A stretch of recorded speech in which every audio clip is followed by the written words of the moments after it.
जिंदगी और मौत किसे कहते हैं? अगर आप इसे सही मायने में समझना चाहते हैं तो अहमदाबाद में हुए विमान हादसे से आप बहुत कुछ समझ सकते हैं। जब आप खुद को बहुत सुरक्षित महसूस कर रहे हो फिर भी मौत आपके गले लग जाए, जब आप ऐसे स्थान पर बैठे हो जहां मौत के बारे में आप सोच भी ना सके फिर भी आपके साथ कुछ ऐसा हो जाए जो सोच और समझ के परे हो। दूसरी तरफ जब जिंदगी जाती दिख जाए लेकिन आपका बाल भी बाका ना हो, क्या कहेंगे इसे आप?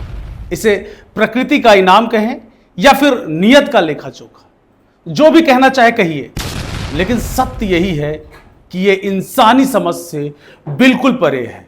कहावत तो आपने सुनी होगी, जाको राखे साइयां मार सके ना कोई। दूसरी कहावत भी है, मौत को कोई हरा नहीं सकता। दोनों कहावत बिल्कुल सत्य है। कई बार इसका उदाहरण हमारे और आपके सामने आया है।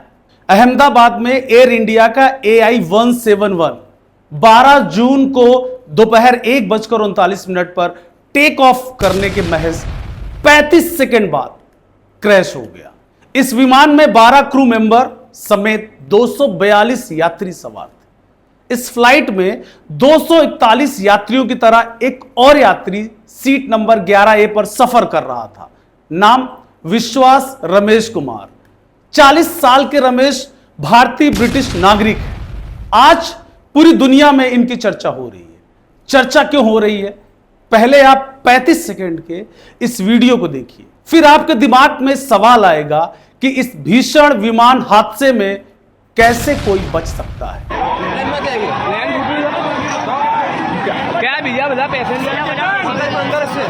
हम तो चाहेंगे कि यह विमान हादसा होता ही ना। अगर होता तो एक भी जान नहीं जाती, लेकिन यह विमान हादसा हुआ है और लोगों की जानें गई हैं।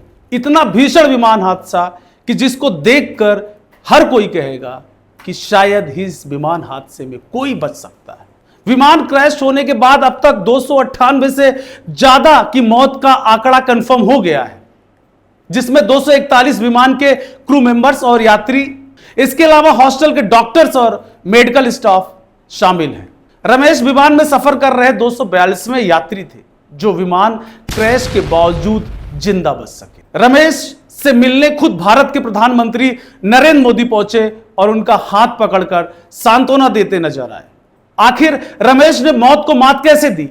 इस चमत्कार की गुत्थी को सुलझाने से पहले उन 56 लोगों पर भी बात करना जरूरी है जिनकी इस हादसे में मौत हुई है, जो इस विमान में सवार भी नहीं। दोपहर 1:38 पर एयर इंडिया के ड्रीम लाइनर प्लेन ने लंदन के लिए उड़ान भरी थी। उड़ान भरने के तुरंत बाद यानी महज 35 सेकंड में विमान हादसे का शिकार हो गया और एयरपोर्ट से कुछ ही दूरी पर स्थित मेधानी नगर के बीजे मेडिकल कॉलेज के हॉस्टल परिसर में जाकर गिरा। सब कुछ इतने कम समय में हुआ कि हॉस्टल के अंदर मेस में लंच कर रहे ट्रेनी डॉक्टर्स स्टाफ को इसकी भनक तक नहीं लगी और इसमें 56 लोगों की दर्दनाक मौत हो गई।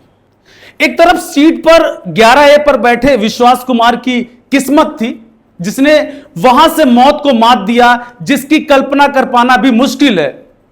दूसरी तरफ हॉस्टल में खाना खा रहे ट्रेनी डॉक्टर्स और स्टाफ थे जिनको एक पल के पहले मालूम भी नहीं था कि मौत अब उनके इतनी नजदीक आ चुकी है। प्लेन कैसे क्रैश हुआ, कैसे ड्रीम लाइनर प्लेन का दोनों इंजन टेक ऑफ करते ही फेल हो गया, यह सब अब जांच का विषय है। इसका खुलासा कुछ दिनों में आपके सामने होगा। लेकिन प्लेन में बैठा एक यात्री कैसे सही सलामत जिंदा बच गया, जबकि 241 यात्री जो उस प्लेन में सवार थे उनकी शक्ल भी आप पहचान नहीं सकते, उनकी पहचान भी नहीं हो पा रही है। उनके परिवार वालों को इस तरीके से सुपुर्द किया जा रहा है कि उनका DNA टेस्ट करवाया जा रहा है। उसमें से एक यात्री जो रमेश कुमार थे वो सही सलामत, मामूली खरोच लगा है। रमेश एक ऐसे शख्स थे जो इस हादसे के बाद पैदल जाते दिखाई दे रहे हैं। लोग उनसे सवाल कर रहे हैं, लोग उनसे पूछ रहे हैं हादसे के बारे में। वो सदमे में है लेकिन वो अपने पैर पर जा रहे हैं।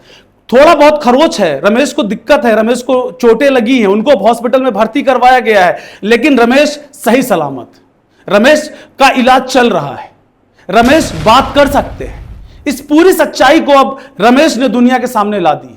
रमेश के मुताबिक पायलट सबको बचाने की कोशिश कर रहा था। जब यह हादसा हुआ तब उसके कुछ सेकंड पहले, यानी आप सोचिए कि 35 सेकंड के अंदर प्लेन क्रैश हो गया और इसी दरमियान पायलट को यह पता चल चुका था कि दोनों इंजन फेल हो चुके हैं, बचने का कोई चांस नहीं है। तो पायलट ने यात्रियों को अंतिम तक बचाने की पूरी कोशिश की।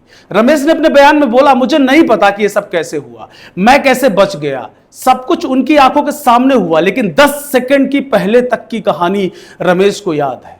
हादसे से 10 सेकंड के पहले तक की कहानी रमेश को याद है। उसके बाद की कहानी रमेश को नहीं याद है। उसके बाद रमेश के मुताबिक वो बेहोश हो गए थे। उनको नहीं पता कि वो विमान से बाहर कैसे आए, उनको नहीं पता कि वो सही सलामत कैसे बचे।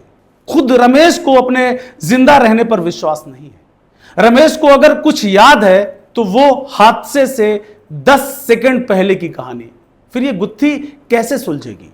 हादसे का कारण तो आने वाले कुछ दिनों में साफ हो जाएगा, लेकिन यह चमत्कार कैसे हुआ, शायद इसकी कहानी आपके और हमारे सामने कभी ना आ पाए।